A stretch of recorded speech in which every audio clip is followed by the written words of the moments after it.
안녕하세요. 부자 오빠입니다. 어제 많이들 놀라셨을 것 같은데 간단하게 시황 한번 보겠습니다. 다우존스 1% 빠졌고요. 나스닥 1.6%, S&P 500 1.3%. 나스닥이 굉장히 큰 폭으로 하락을 했습니다. 아시다시피 나스닥에는 대형 빅테크 기업들이 밀집해 있는데 특히 어제는 테슬라가 가장 많이 빠졌죠. 5% 빠졌고요. 시간에 거래해서 4% 넘게 더 빠졌습니다.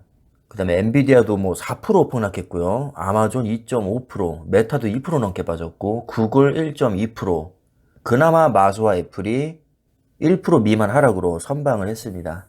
그런데 최근 애플의 분위기 역시 사실 좋지 않죠. 지금 전반적으로 빅테크 기업들이 굉장히 안 좋은 흐름을 타고 있는데, 테슬라 얘기를 안 할 수가 없을 것 같습니다. 어제 정규장에서 4.8%, 그 다음에 시간에 거래해서 4.2%가 추가로 빠져서 거의 하루 만에 10% 가까이 폭락했습니다.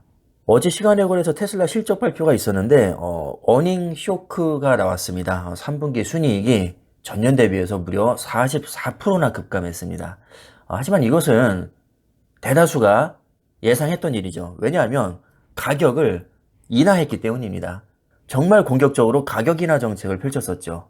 그래서 전망치 자체도 그렇게 높게 잡히지 않았는데 전망치보다도 안 좋게 나왔기 때문에 생각보다 많이 빠진 것 같습니다. 사실 정규장에서 많이 빠지는 거 보고 많은 분들이 예상을 하셨을 것 같습니다. 아, 이제 시간에 걸려서 실적 안 좋게 나올 줄 알고 미리 빼는구나.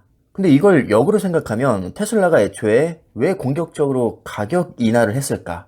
자신이 있으니까. 테슬라라는 기업 자체는 분명히 위대한 기업입니다. 이것을 절대 부정할 수가 없는 거죠.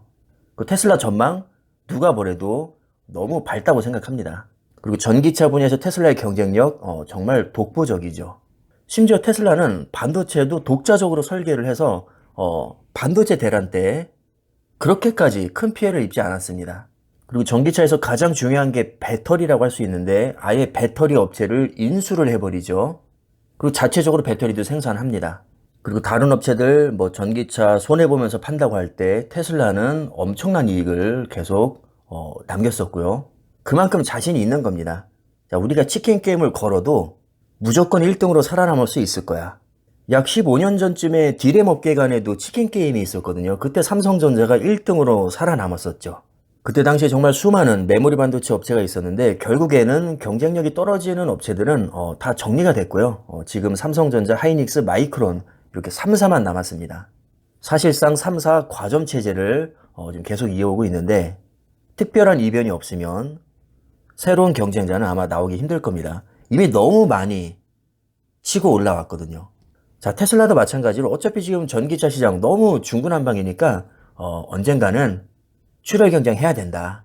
결국 승부수가 뭐겠습니까? 가격 인하죠. 가격 인하하면 사실 모든 업체한테 다 안 좋은 건데 길게 보면 지금 정리하고 가는 게 본인들에게 이득이라고 판단한 것 같습니다. 그래서 일시적으로는 굉장히 쇼크가 올 수 있겠지만 길게 봤을 때는 전기차 시장 누가 봐도 크게 성장할 것이 분명한데 당연히 치킨 게임에서 살아남는 기업들이 그 이익을 독식하겠죠.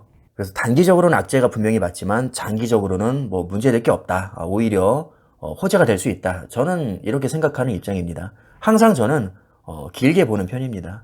그 다음에 또 빼놓을 수 없는 이슈가 이스라엘과 지금 하마스 간의 전쟁인데 뭐 중동 지역 지금 너무 심각하다고 하더라고요. 뭐 가자시티 폭격으로 지금 난리가 났죠.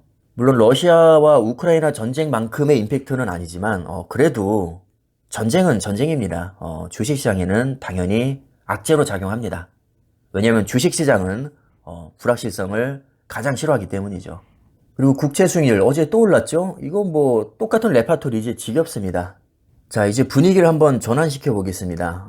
어제 하루만 놓고 보면 정말 큰일 난 것 같지만 이걸 1년으로 보니까요. 마소는 40% 올랐고 애플은 23%, 엔비디아는 255%가 올랐고 구글 38%, 메타 136%, 아마존 12%, 테슬라는 10%가 올랐습니다. 어도비도 90%가 올랐고요. AMD 76%, 마이크론 30%, 넷플릭스 41%, 서학개미들이 좋아하는 대다수의 종목들이 1년 수익률이 그렇게 나쁘지 않다는 겁니다. 생각보다 좋죠. 그럼 1년 동안 계속 오르기만 했을까요? 당연히 중간에 큰 조정도 여러 번 있었습니다. 그런데 결과적으로 1년 동안 가만히 놔뒀다면 꽤 괜찮은 수익을 낼 수 있었다는 거죠. 이렇게 5년을 봐도 마찬가지 결과, 10년, 20년을 봐도 마찬가지 결과가 나옵니다. 이래나 저래나 그냥 가만히 들고 있으면 대단히 높은 확률로 S&P 500 지수나 나스닥 100은 우리를 실망시킨 적이 거의 없습니다. 분명한 팩트는 저를 비롯한 대다수의 개인 투자자들은 그렇게 돈이 많지 않다는 거고요.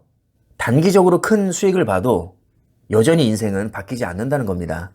어차피 우리는 길게 승부를 봐야 되는 사람들인데 너무나도 감사하게도 투자 기간을 길게 가져갈수록 우리가 수익을 볼 확률 자체가 올라가고 수량도 많이 모을 수가 있습니다. 그럼 답은 하나밖에 없다는 거죠.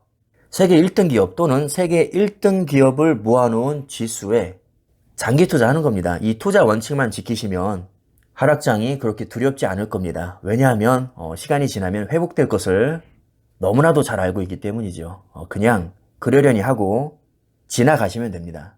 여유자금, 분할 매수, 초우량주, 장기 투자 이렇게 큰 원칙만 지키시면 실패할 확률은 매우 낮습니다. 그럼 오늘 영상 여기까지 하겠습니다.